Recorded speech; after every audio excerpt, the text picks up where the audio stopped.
Okay. Okay. Well, great, guys. We just got a couple of minutes before we're going to get started here. But Michelle, you can see everything. You're good on that end? I can. Yep. I'll exit share right now while we're waiting. Hello, Missy. Hi, how are you? I'm well. How are you? Pretty good. Good. I got to tell you, I was talking to Eddie, and he was bragging about you, Missy. I heard. He honestly was just like, she's so amazing, and there was tears, and we had to hold him. It didn't get to that point. It didn't get to that point. Slightly rock. Yeah. Yeah. We know she's great. Like, calm down. No, I mean, that went very well. Yeah. And then we bragged on you. So they were like, oh yeah. Well, thank you. Here's how amazing she really is. And Charlie's like, I had no idea.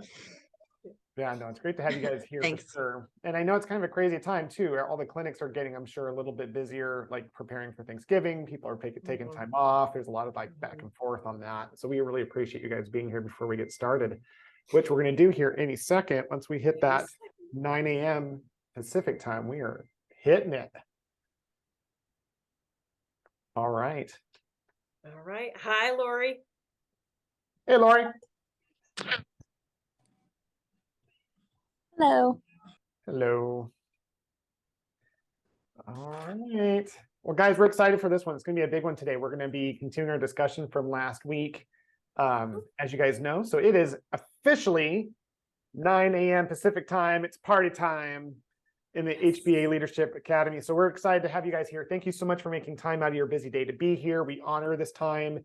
We know what it takes to have to create and carve out this training. And obviously, because you're already here, you're going to get maximum value for it. So for those of you who are watching this later, which is the majority of you, just know we appreciate you doing that as well. That is a huge step in that right direction. So guys, today we're going to continue our discussion on this thing called statistics / culture, the relationship between the two sides of the same coin, of helping understand these principles that are like gravity so that we can maximize our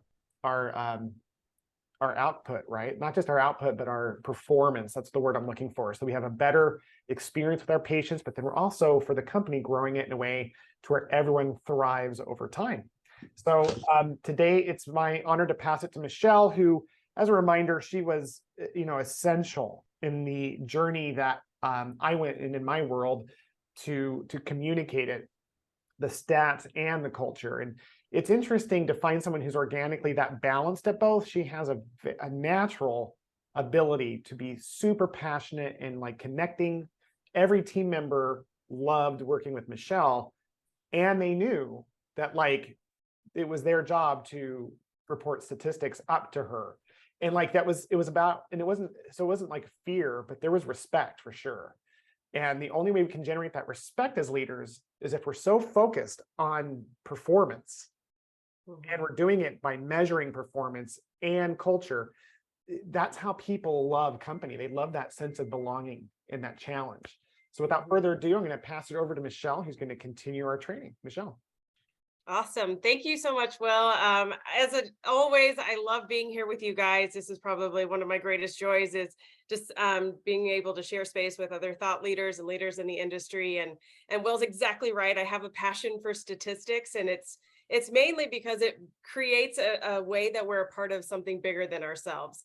So statistics is a way that we measure things within our organizations. As you see here, the value of knowing and the statistics in our organization is where we're headed today in our conversation. So you're going to see an underlying current throughout this month of training around statistics, and the fact that it all bleeds together, builds upon one another. So we're going to do a quick recap in last week. So, but before we dive into the purpose of the training, just so that we're all in alignment around where our focus is today and moving forward, is to further expand our knowledge of key statistics within our organization, so that's within our own expected knowledge as well as the organization as a whole, how we establish them, how we communicate them, not only amongst us as leaders, but also down as we cascade those those things down to our team members?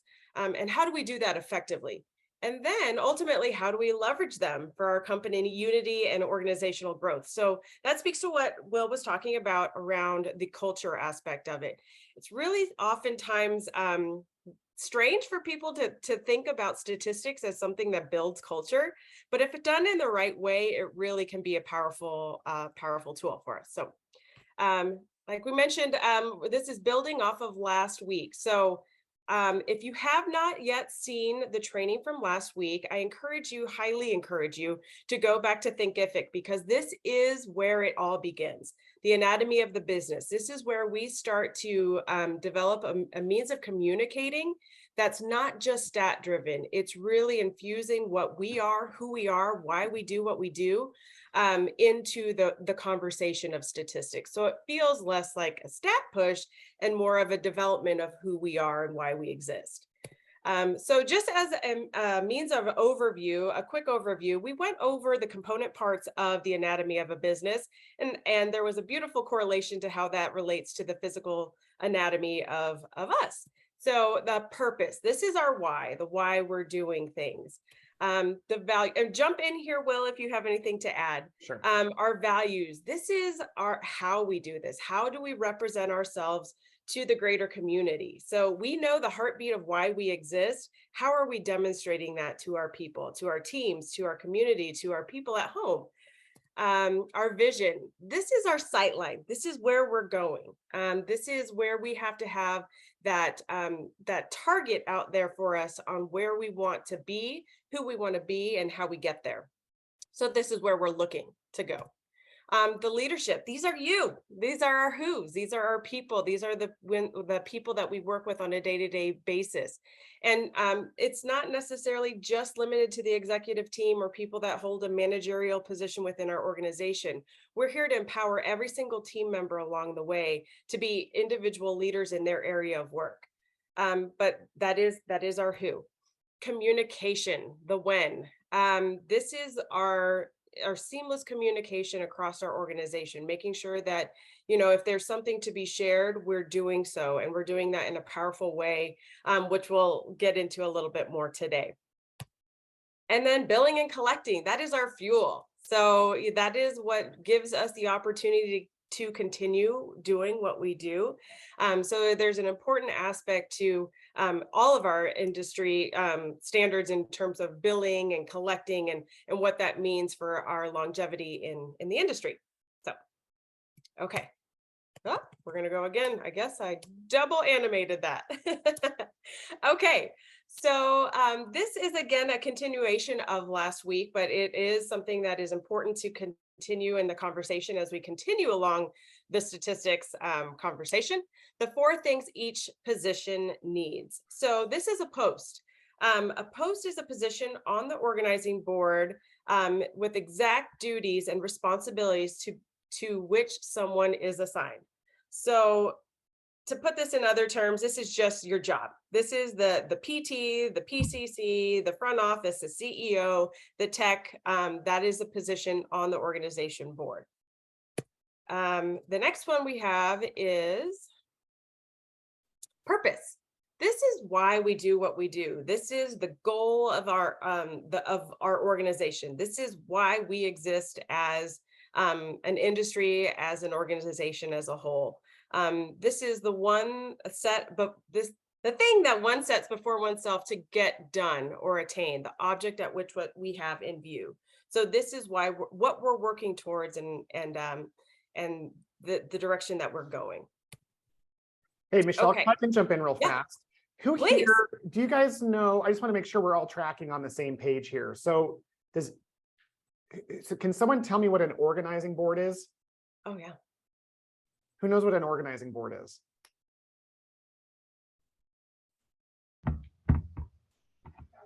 Is it like, you mean like the organizational board for the company? Yes. Yeah, Yes. it has like who everybody is, who they report up to, and it should, like, we have it like in our common areas so everybody knows like who's everybody's role, and then who is their who they're overseeing, or who's their juniors are. Very good. Very good. Michelle, if you could stop sharing just for a half second. Yep. I want to do something real fast. Please. So I'm going to go over here. Let's see if this happens. So, all right. So do you guys see this now?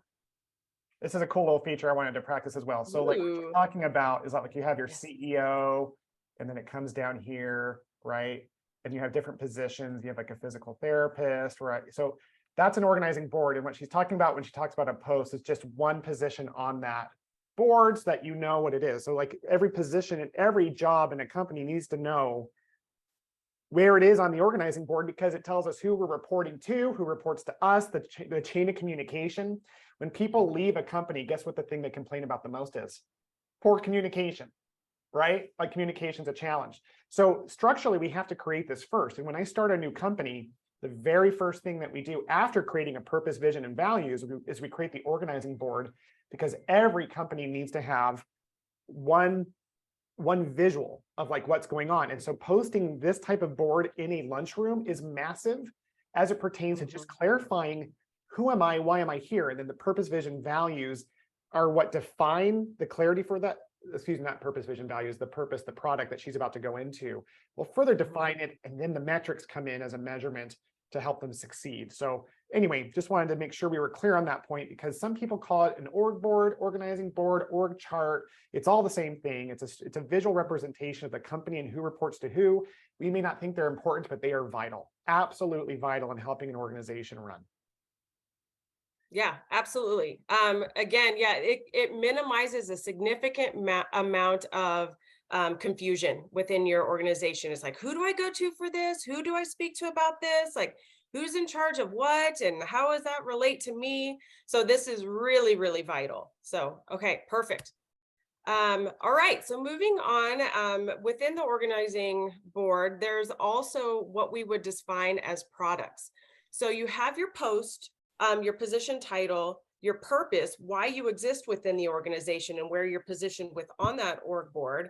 But then it also outlines your product. So a product is a finished high quality service or article in the hands of another that serves as an exchange for a valuable. In other words, it's not necessarily a product unless we can exchange it. The individual has to put their service or article in the hands of someone other before it can be called a product. So does anybody have an example within the physical therapy realm of something that we would consider a product?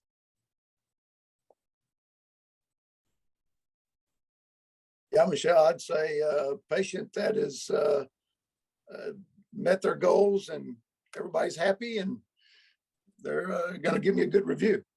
Mm. Yeah, that is a great product that you're turning out. And in exchange for that, what are they giving you? Hopefully I'm going to get paid by the insurance company Right. as well as get that review so that maybe I can get paid by somebody else. So. There you go. That's a perfect example. And that's an ideal situation. So we provide high quality services to somebody that sees that as a value. So in exchange for what they're doing, in terms of a monetary sense, but also the bigger gain is that word of mouth referral. Hey, these people are great. They provide a great service. You guys should see them. So it kind of gets that ball spinning within our community. So perfect example. Thank you, Seth. And then key stat. This is how we measure that product. So this is the primary statistic assigned to each post to account for their production on their post. So this is where we measure what they're doing. So this is very specific to each individual post. Now there's a key stat, and we'll get into a little bit more later on in the program around a substat, something that builds upon that key metric. Okay, any questions before we move on? I don't have a question, but you might be going over this in a little bit, but Sure. One thing that I love is this idea that like if you can go back a slide, is that there's this tendency when we first of all, most of us as PT practice owners and leaders in PT, we just don't even measure this stuff. Like we might have a report we look at quietly in a leadership meeting later, but like when we do roll out statistics, the biggest mistake we make is going straight to rolling out the statistics. Mm-hmm. So Michelle just mentioned statistics right now, and we did an hour training last week with people who already understand this concept, right? So like think about that from a mindset perspective of introducing statistics to the individual who was, if you're a physical therapist or a physical therapist assistant, you were born in an educational system that taught you that numbers and money were bad. We're all brainwashed into thinking that way. It's a weird, it's what's destroying our industry, by the way. Yeah. It takes time for us to introduce these things, and we always start with the real reason why: purpose, vision, values. Then That's we right. talk about positions and org boards. Then we talk about products, and then we talk about statistics, because in that mindset, it now serves as a tool versus the why. And our teams, we have to be mindful of, are very quick to jump to like, so again, like if an owner comes in, it's like, get your numbers up. You know, it's like, oh, shoot, versus like, hey guys, we're not impacting this community. Our purpose is to be the light and hope in the lives of others, and we're not making enough money to support them in that. Let's go and see where our stats are down.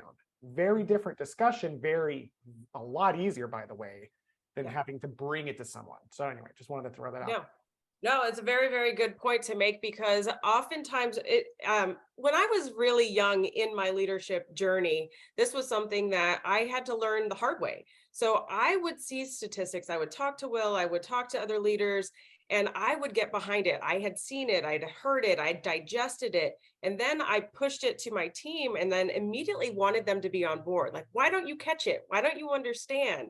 And what I failed to realize was I had looked at it, I had questioned it, I had understood how it ties to our greater purpose. And that was the key, because those were missing steps that I had had. So whenever we developed our team at Rise, it was very conscious on our minds that, hey, this isn't the first iteration or conversation we've had about this. We have to allow the rest of the team to get behind it as well. So, communicating something, showing the importance of it, tying it to our purpose, vision, and values, and then outlining why and how we're going to measure it is actually the most essential part of how we developed a strong, unified culture and team. Because we allowed them that same amount of gradient approach to learning about it as we gave ourselves in developing it. Okay, moving right along. So drop in the chat, how well are you doing at communicating these 4 things with each team member? So let us know. Will is going to monitor that. And as we get going, there's a lot of content, and I want to allow a lot of time at the end to make sure we get some good discussion. And whether that happens organically as we go along, we can also do that, but we want to create space at the end for any kind of open discussion or communication. So let us know, how are you doing with communicating those things? Drop it in the chat, and then Will can jump in as I continue down the line of things. So yeah, and just as a company, how are you guys doing? There we go. That's right. So I'll let a couple more people chime in before I jump in. Perfect. I'll go ahead. Perfect. As we build on this week, these are the new items that we're going to be discussing to stack up upon those 4 items that we talked about last week. So these are the 4 new building blocks. I'll give you a quick overview, and then we'll go into them in a little bit more depth. So the next one is the knowledge of the target. So I'll go into agreement on the targets, accountability and responsibility to the targets that we set. And when I say targets, those are correlating to the statistics. And then regular communication on those set targets. So let's start in with just the knowledge of the targets. So I am going to outline a few that we had utilized in the past for our organization as a whole. And this is not all encompassing. There's so many specific job responsibilities and duties within an organizing board as you start to grow and develop, and that are not necessarily all within this list. So for the CEO, this is our EBITDA, earnings before interest, taxes, depreciation, and amortization. That's not something that we need to go into with this group, but our owners, you're well aware of what that is. Well, let me just say, because I don't want them to get stuck on that for someone who's just perfect. Is that another word for EBITDA is the value of the company. That's a term used to describe a number, a financial number that has it's like what that company would be bought at. If someone's going to buy a company, and I'm not talking about someone wanting to sell, it has nothing to do with that. EBITDA though is like the CEO and the owners. Those can be separate people, by the way. So I should be really specific. That's the CEO and owners, whether the same person or different. That's their primary target. That's their primary metric. So when she's saying that target, she's meaning key statistics or metric. So EBITDA just means value of the company, and it's a solid number that represents its worth in exchange if someone wanted to buy it. And by the way, Michelle, everyone responded. We are between 4 and 7. Everyone did respond who's on the call. So everyone recognizes that there is some movement on that, and that for everybody, there's some room for improvement as well. Beautiful. I love that. I love that. Thank you guys for commenting back, and then Will for that greater explanation. I think it's important to never blow by a word that we don't understand or fully at least give a little bit of a breath to. So thank you for jumping in there and keeping me on that.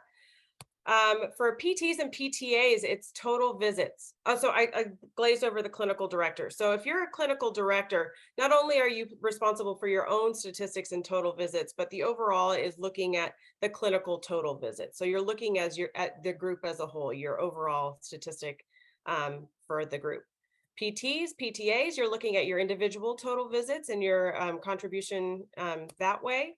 Marketing team, and sometimes this is our PTs or sometimes it's the clinical directors. They might be dual hatted, and that's another way of saying they hold 2 positions on the organizing board. They're 2 posts, and that responsibility is in bringing in those new patients. So the front office is getting people to arrive as scheduled. So that's our percent arrivals. Techs is our total visits. They are a support and extension of our clinical team. So that is synonymous with what we're doing. But what they do is help provide very good indicators. So VGIs is very good indicators. So that's starting on time, running them through with minimal wait times, making sure that, flow sheets and exercises are being updated, and just overall assisting in the quality of care and just the rhythm on the floor, but also creating a fun and enjoyable experience for them as they go through their exercises. So offloading the physical therapist in essence. So another way we would kind of measure very good indicators, and jump in here, Will, is just, hey, how many notes were the providers taking home? Were they offloaded by their support team members enough to get their job done, but then, still providing the quality of care that that is needed and wanted for our patients to get the results they need? I love that, Michelle. That was a great explanation, and it inspired something that was pivotal at Rise. Yeah. So let me ask the group, who can tell me who is the primary customer of a physical therapist? If you're a physical therapist in a company, who is your primary customer? Who can just take a guess? It's okay.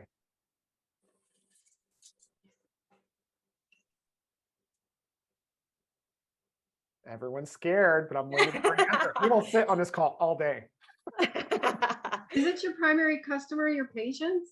Yes, and Debbie, thank you for being the leader and stepping out on that. And you're right in that. It seems so simple, but I'm like, that must be wrong because it's too simple. Well, and I know I realize it's a loaded question, and I realize that's one of the reasons that people were answering, because they're like, well, that can't be it. And you're right, but the thing is, the reason I wanted you to say that is because you represented what the majority of our industry thinks. The primary customer, the person that they take care of more than anyone else as a physical therapist, is the director. Yeah. The technician who they care for more than anyone is the therapist. And think about it like this, because at the end of the day, I knew that was wrong. no, it's not that it's wrong, Debbie. It's that it is the mindset of our industry. And it's one of the reasons why PT owners and directors can't seem to really understand why their people don't buy all the way in. It's because in their minds, they don't understand money, but they also are like, well, I'm here for my patients. I don't really care about as other people. It's like everyone else is secondary. But when the tech realizes that by caring for the physical therapist where their notes are done, and the therapist is trying to offload the director as much as they can, and the director is trying to take care of the CEO, and the CEO is trying to take care of all involved, then the patient actually gets honored the most. So in a way, Debbie, you were completely right in that the company's primary customer is the patient, but the team's primary customer is the person higher up on that organizing board, which is why it's so important. Mm-hmm. And so it's an incredible lesson to learn that when the PTs are taking care of their director, whoever that is, like, hey, can I take that from you? And the techs are like, hey, I'm going to go do this. Can you get your notes done? And they're really governing it that way. The mindset shifts and the patients win.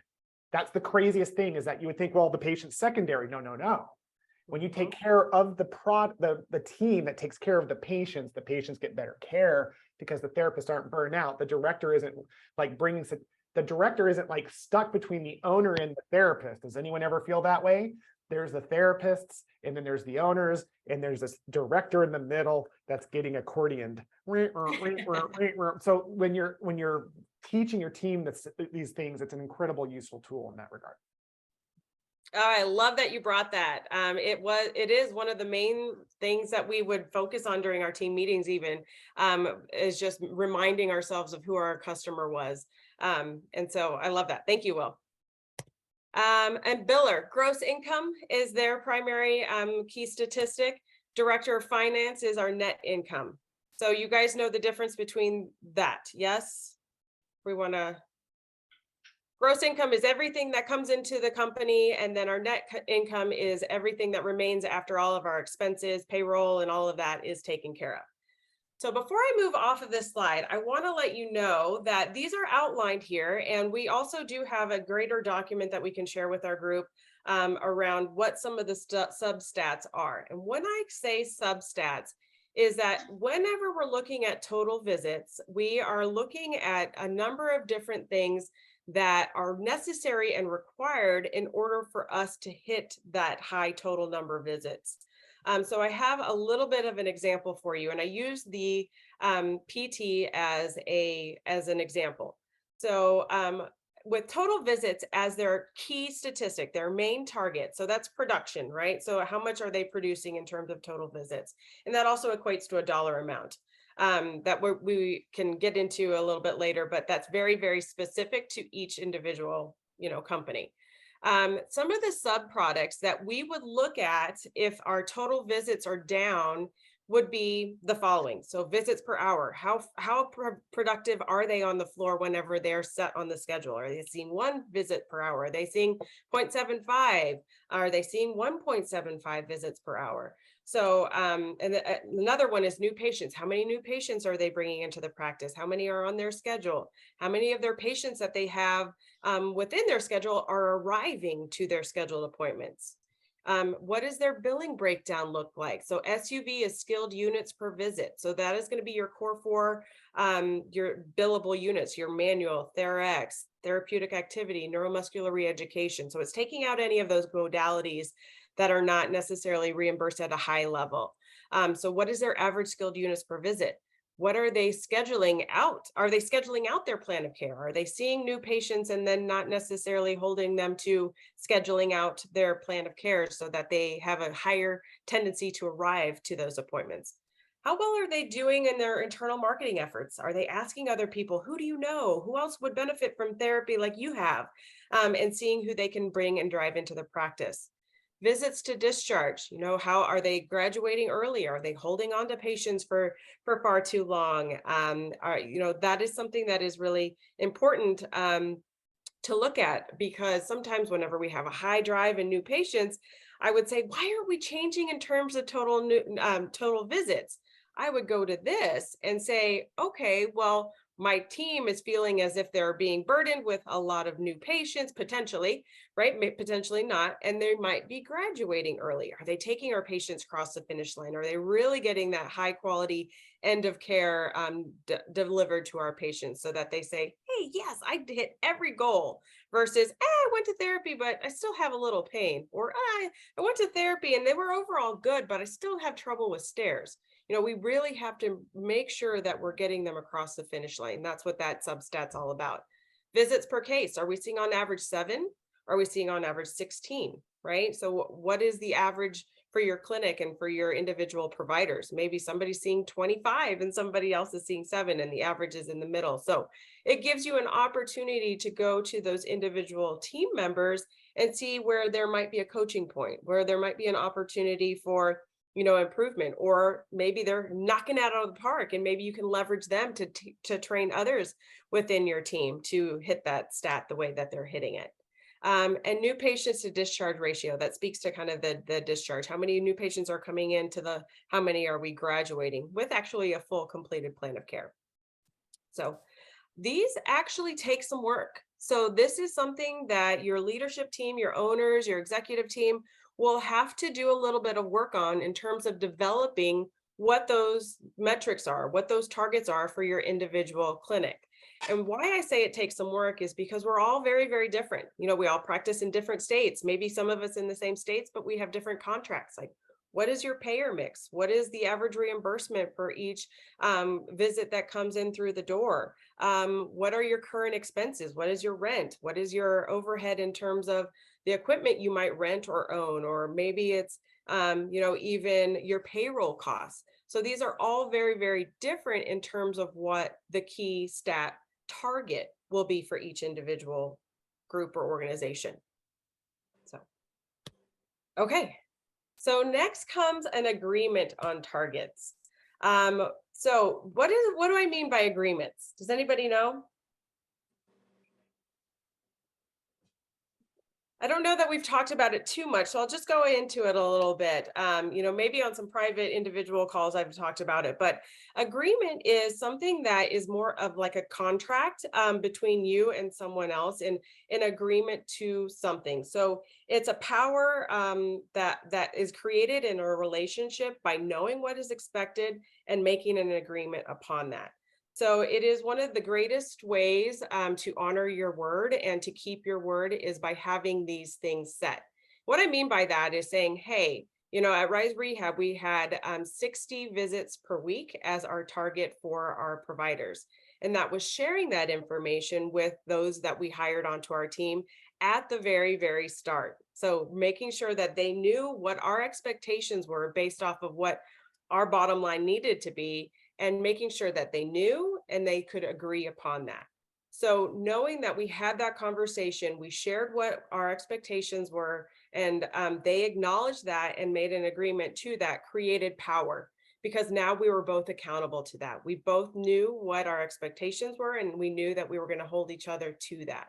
So it is a great way of creating, you know, a good start to the relationship. And this is really key on having an integrous and ethically kept relationship. Will, you want to add anything to that?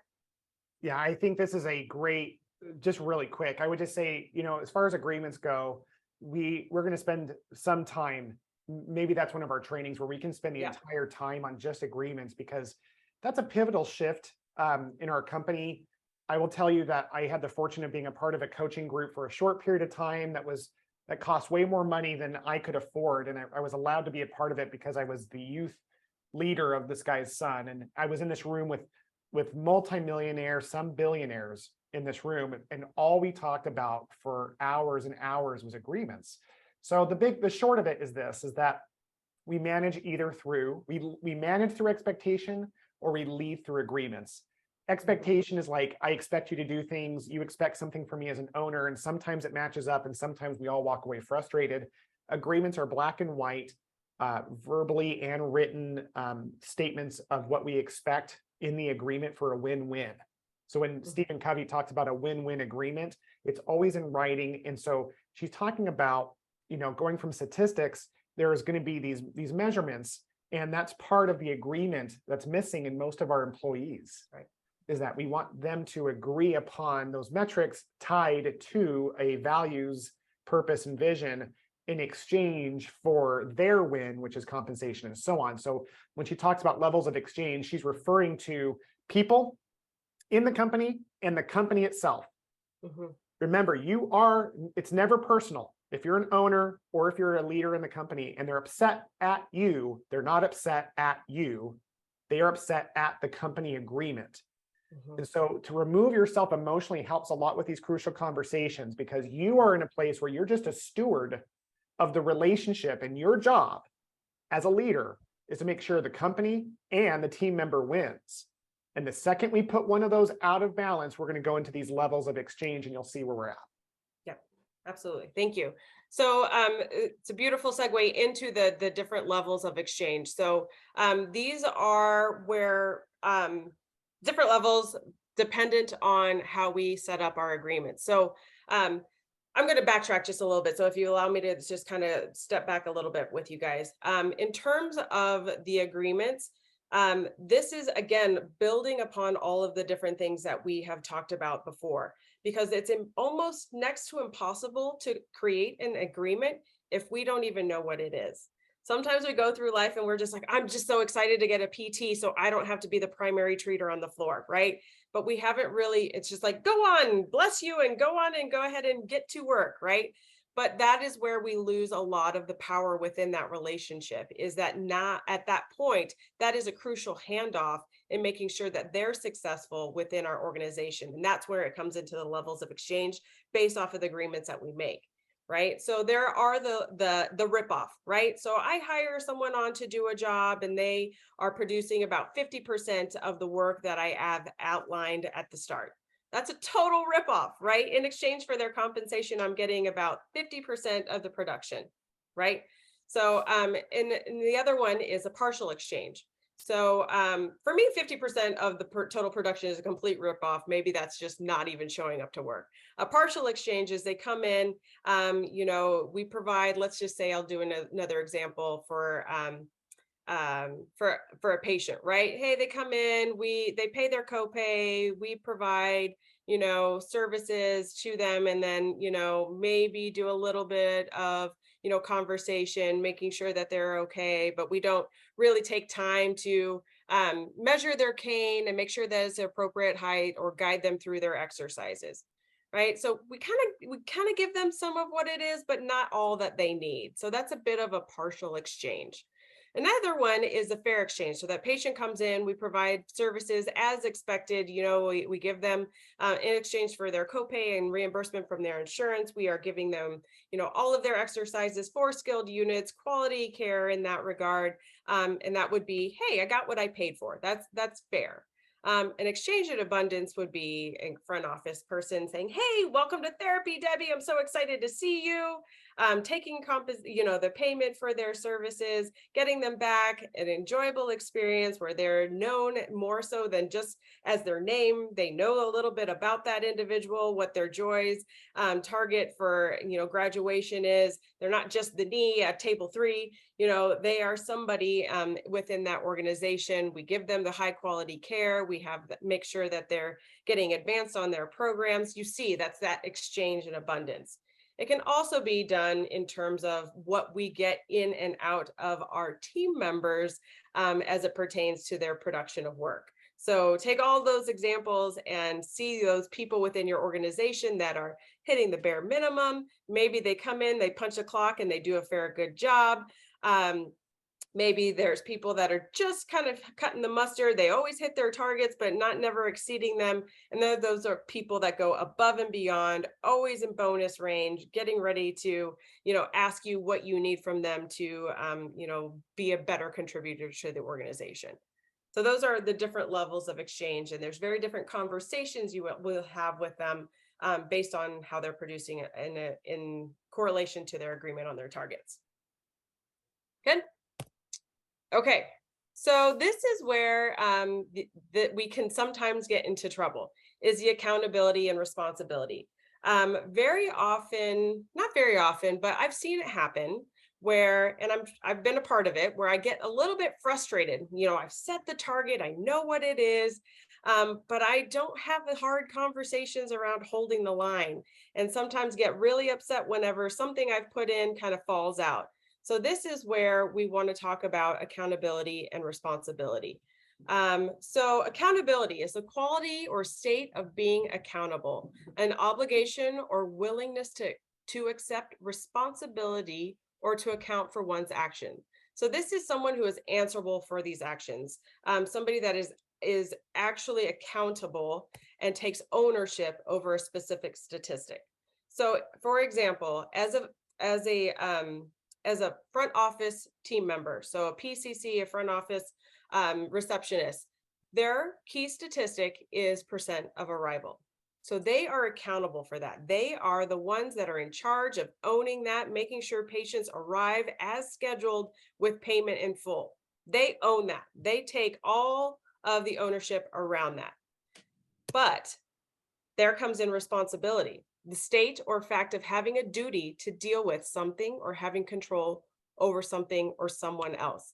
So they have the accountability, but we as additional team members to our individual clinics have a responsibility to also assist in making sure our patients arrive as scheduled. So you see the difference. There's somebody that takes full ownership over it. That's their key statistic. They are the one that is answering to their direct report when it comes to that statistic.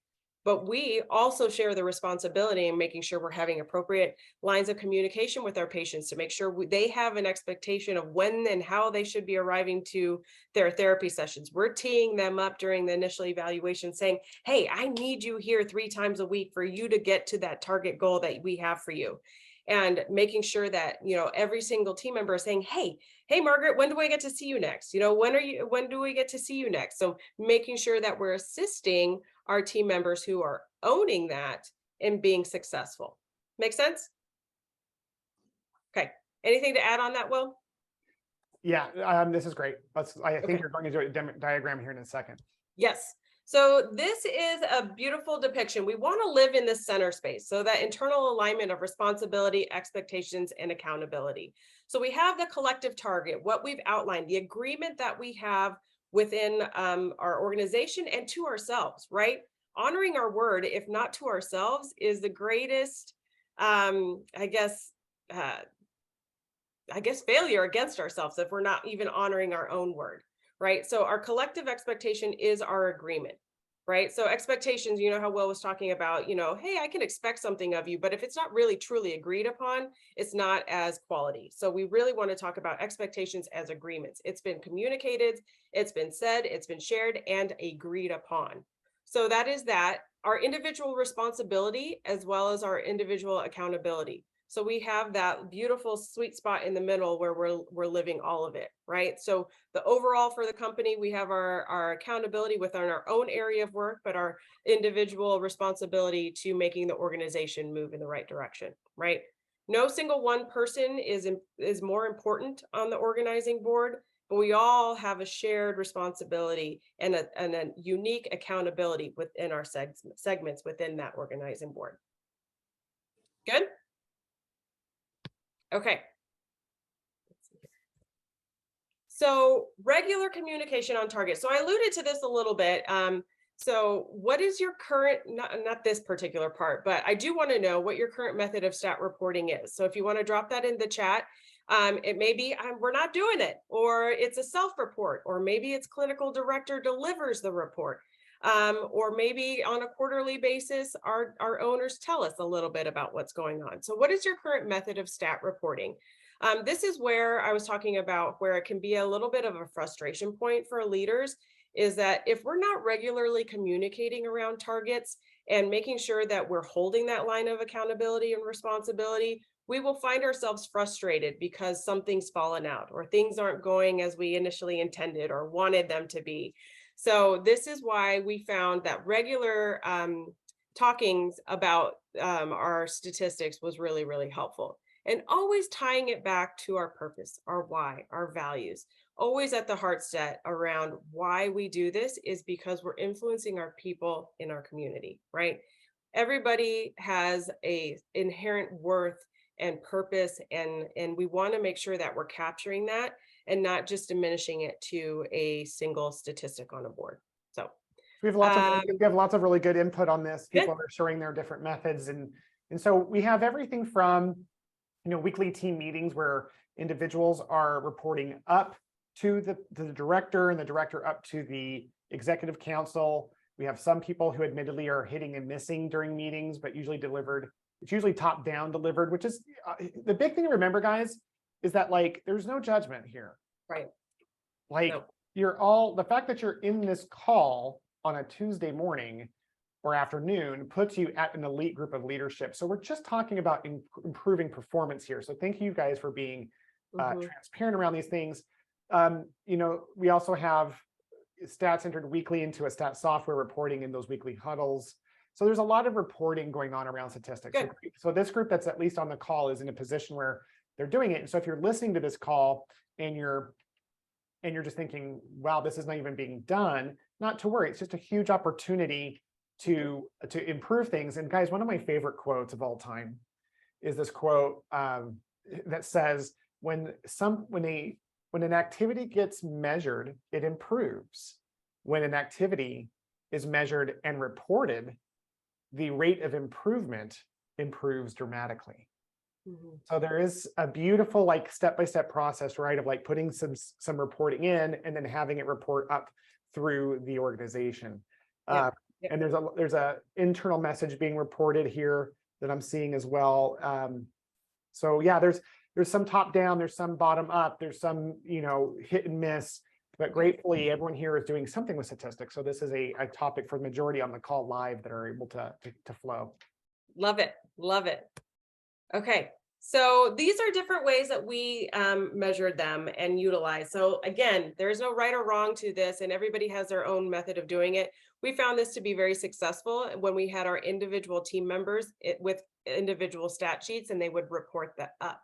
So it became more of an ownership whenever they had their own individual stats that they were looking at versus just something that was being shared with them. So it created a bit of ownership. And we would ask them to speak on them during our group accountability during our team meeting. So every single team member would know if they were red, yellow, or green based off of a conditional formatting that we utilized in a stat sheet, where clinical directors reported each individual team members that as they turned in their stat sheet. So this was something that during every single team meeting, there was specific time allowed for stat reporting. So every team member would have a graph where they would share how they were trending, and then also give us an idea of what they were doing to either keep the trend in the right direction or to correct it and move it towards something that was helpful to the organization. So the group accountability, like Will was talking about, whenever you measure something, it improves. If you measure it and track it, it greatly improves. When you measure it and report it publicly, it significantly improves the way that goes. I don't like to be in the red. I don't know about you guys, but I don't like to be sitting in a team meeting and not being, one of the contributors to the group in the positive direction. So another way that we did this was offline individual correction as well as coaching. So those people that might find themselves in yellow for a significant period of time, 1 to 2 weeks, we would make sure that we would get with them, look at those substats to see what was contributing to that statistic in that downtrend, and then having private conversations.